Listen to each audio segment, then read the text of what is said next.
Aqui no estúdio, nossa conversa hoje é sobre carnaval. Estamos com o Moisés da Rocha, radialista e produtor musical, com mais de 50 anos de carreira.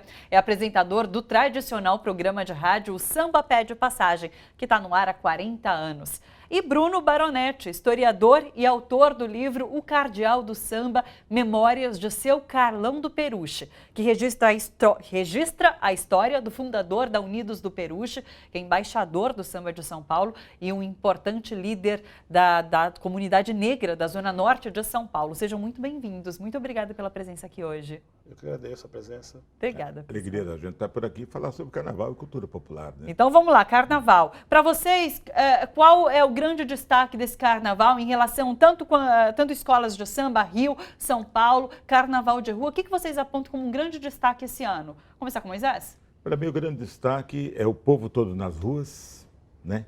Em vez de ficar um matando o outro, brigando com o outro, né? Discutindo com o outro e tal, ir para a rua sim, a pessoa se vestir como bem entender, sabe? Saindo, se divertindo, deixando as neuras de lado, né? E se unindo. Você vê muita união. Eu estava agora vindo da Barra Funda, claro, Sim. meu pedaço lá, né? Lá do pobre dali da Angélica, né? Lá de baixo, né? Vim para lá, mas me impressiona muito, mas andando pela cidade toda, a alegria das pessoas, né? A descontração, todo mundo enturmados, né? Que há muito tempo o pessoal não se enturma mais, né? Achando que vai escapar sozinho. E de repente começa a se unir. Eu acho que o carnaval é uma grande oportunidade, sim, nesses tempos difíceis, das pessoas se reunirem e se unirem novamente, né? Para saírem juntos, né, dessa situação complicada para a nossa cultura popular.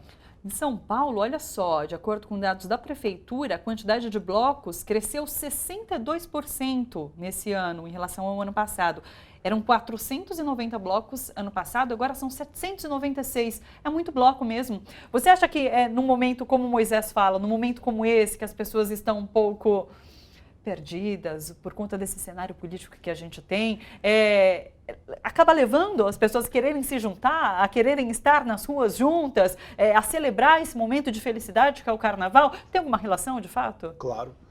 Nesses momentos de crise econômica, em que as pessoas querem novamente, né, serem ouvidas, né, elas querem ter sua voz ouvida e ecoadas. E o carnaval é esse momento de festa, de liberdade, mas muitas vezes também de crítica, e eu acho que o momento e a tônica desse Carnaval 2020 foi a crítica política, social, que foi feito tanto nos blocos de arrastão, que Sim. crescem a cada ano, e acho que é um fenômeno muito interessante, as pessoas voltarem a ocupar as ruas da cidade, todos os bairros, né, com blocos, etc., com coisas boas e coisas ruins também, mas dentro dos desfiles das escolas de samba, né, o desfile standard, né, do Carnaval de São Paulo e do Rio de Janeiro, essa tônica da crítica política dentro dos enredos, né, e essa retomada de um carnaval mais ativista na luta pelos direitos, ainda mais um momento de perdas como a gente vem vivendo.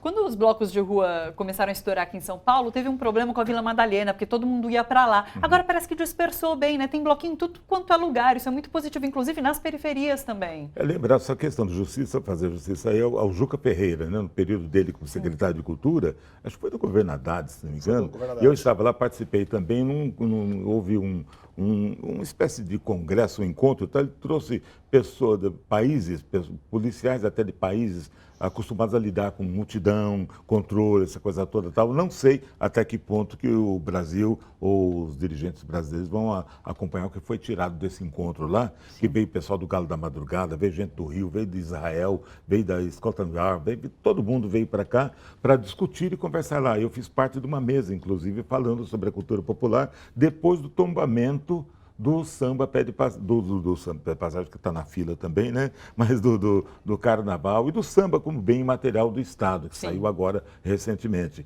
Mas foi tudo iniciativa nesse período do Juca Ferreira, que começa a dar aquela para ampliar de fato a participação popular e retomar o que São Paulo teve lá nos anos 40, 50, aquela coisa 30, 40, 50, teve o carnaval de rua sempre muito ativo, muito ativo. E o importante, que o Baralho falou bem, que é a retomada do espírito crítico, né? Das marchinhas críticas, marchinhas que foi feito para isso aí, para extravasar também e falar o que você bem entender contra o que você está sofrendo dentro da sociedade, né? Então, por isso chegamos hoje a mais de 600 blocos, tal, com desistência até de 25%, mas sobraram 600 e tantos. A tendência é aumentar ainda mais, além do carnaval oficial. Mas destaque-se aí, é interessante realçar, a participação popular, a amplitude, né, do carnaval de rua, a tomada do carnaval de rua pela periferia também. Sim. Que São Paulo foi muito esse negócio, quando pegou o carnaval, só beneficiar clubes,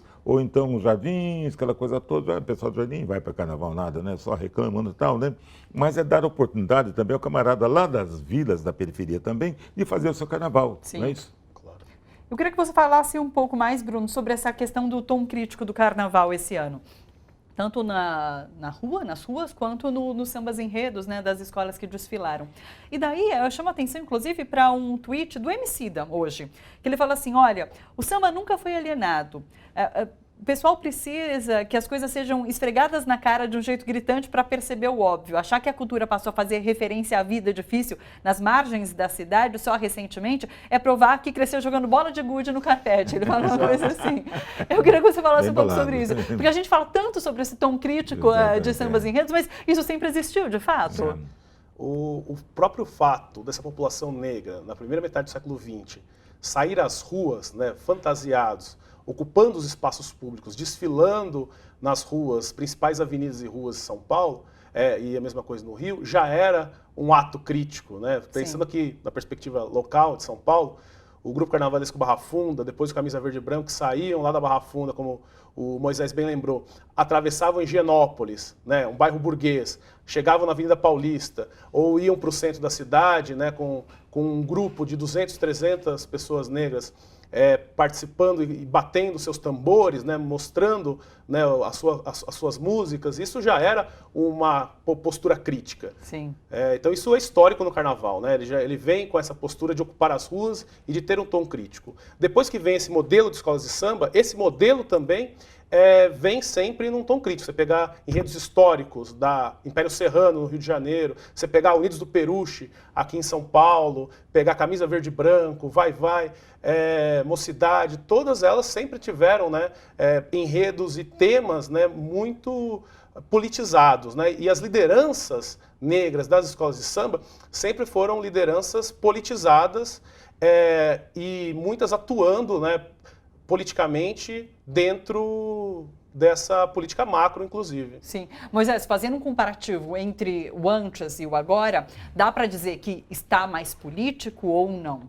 Eu acho que o povo está recuperando, o povo está despertando, sabe? Que que sozinho ninguém escapa da situação que está por aí, que ele tem que se unir sim, tem que falar, tem que extravasar o que está sentindo, o desespero. Quando eu digo camarada, de repente, quando eu vejo na Barra Funda, todos os bairros, por toda São Paulo, dentro do metrô, as pessoas unidas, rindo, e se abraçando, e brincando, e pulando, e vestindo da maneira como bem entender, sabe? Sem preconceito, sem nada, eu acho que é o povo retomando as ruas, sim, é uma maneira muito eloquente de manifestação, sabe? E eu quero falar, eu tenho voz, eu quero fazer tal coisa, tal. Eu não sei apenas como cordeirinho sendo encaminhado, né, para o matadouro, né? Em relação a essas grandes agremiações, as escolas de samba, há críticas de que elas se tornaram um grande programa de TV, né? Por conta das exibições que acontecem.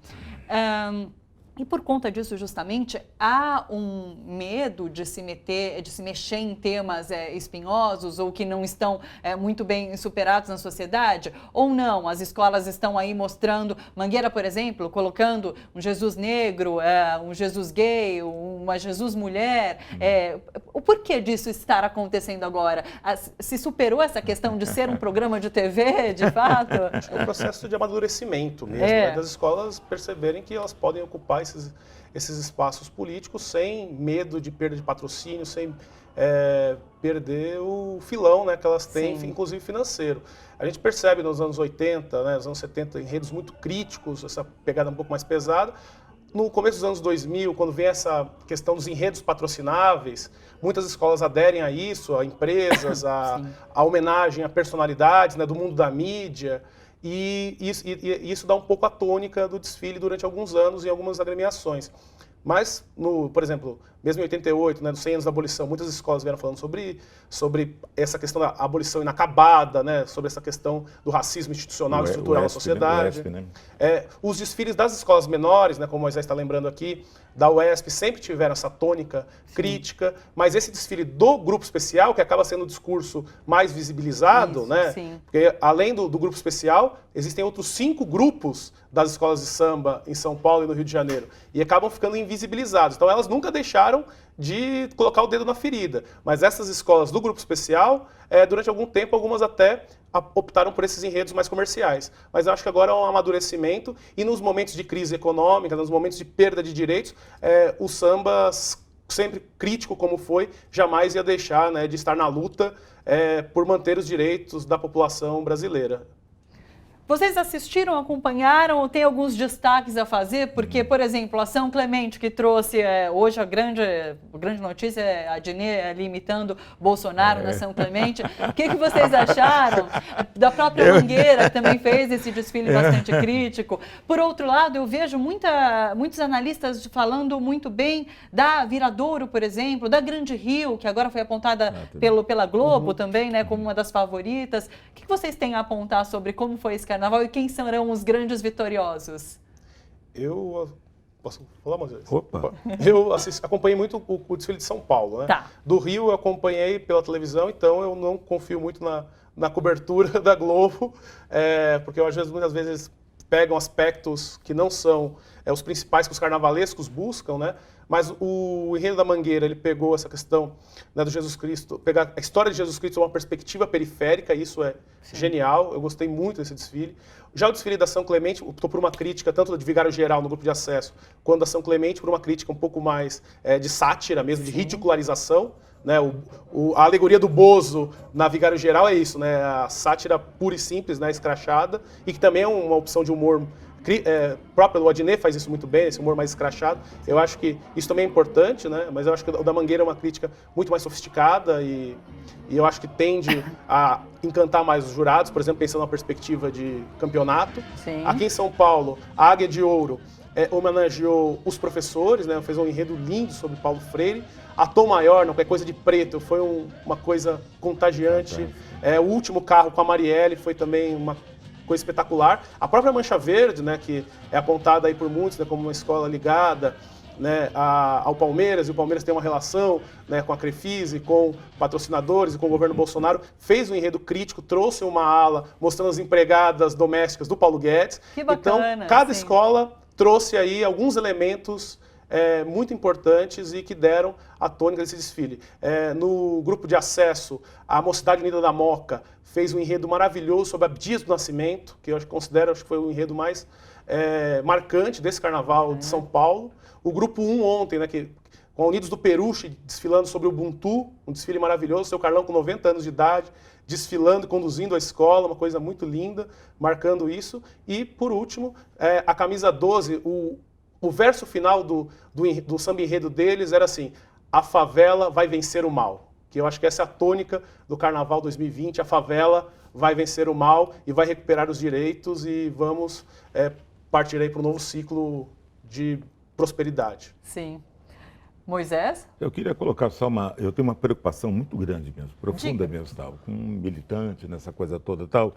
Eu me lembro dos carnavais anteriores, do tempo das marchinhas, lá no início, lá no século passado, aquela coisa toda tal, que muitas críticas foram feitas a políticos, né? Muitos sambas, desde o Nosso Senhor dos Sambas, Zé Barbosa da Silva, todas as marchinhas carnavalescas, muito críticas, acho que eram muito mais sérias até.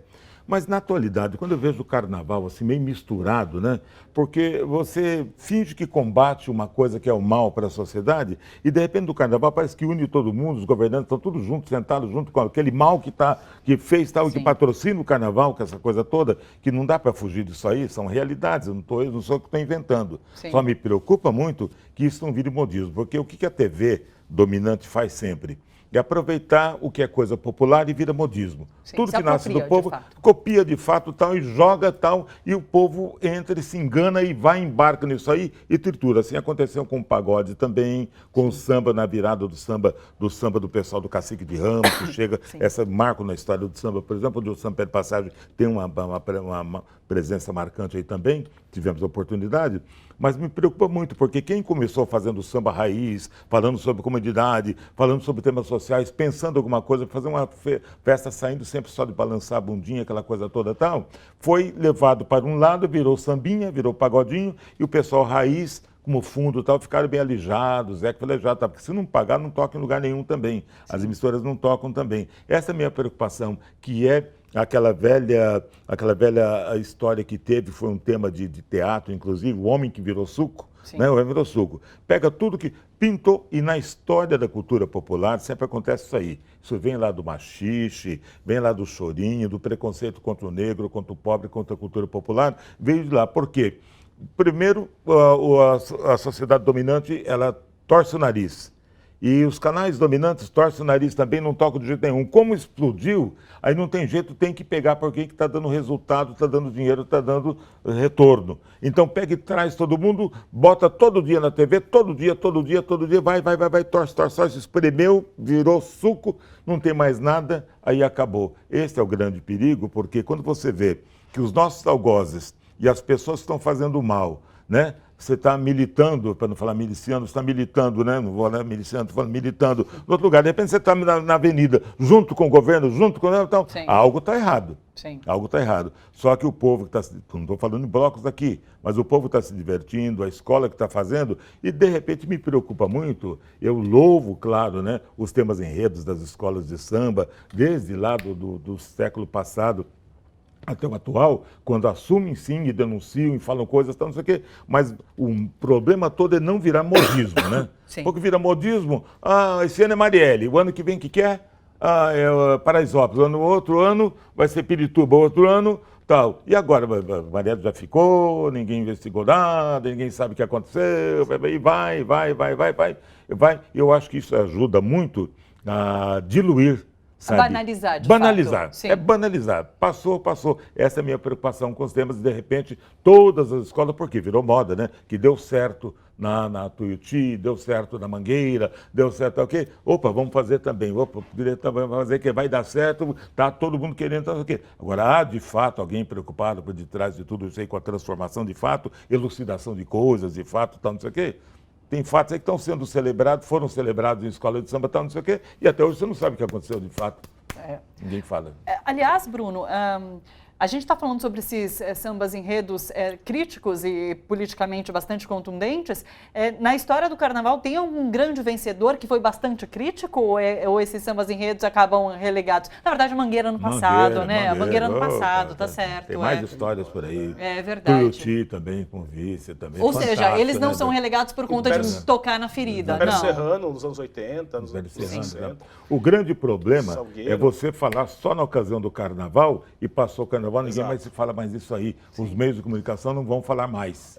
Isso quando os meios de comunicação não falam ou falam apenas de um lado só, favorecendo a um lado só, isso fica esquecido. Passou o Carnaval, passou. Claro. Isso é etéreo, isso aí vai para o volátil, né? Exato. E a vida cotidiana do povo continua a mesma. E o cara volta para a favela. Aliás, quem desfila, quem paga, quem desfila não, ou quem paga para ver o desfile e tal, ou quem desfilou até, ele entra naquele curral, passou, fez o desfile e tal, vai embora, volta para a favela, nem lá no bairro dele a escola desfila mais, nem em São Paulo, nem no Rio, em lugar nenhum, sabe? E passou, a vida dele no dia seguinte volta a ser discriminado, volta a sofrer as grandes pressões, volta a ser atacado por policiais, volta a ser morto por ter cor escura, pele escura, sim, por ser pobre, por ser periférico, não sei o quê, e ninguém mais vai falar mais nada, porque no Carnaval voltam a falar.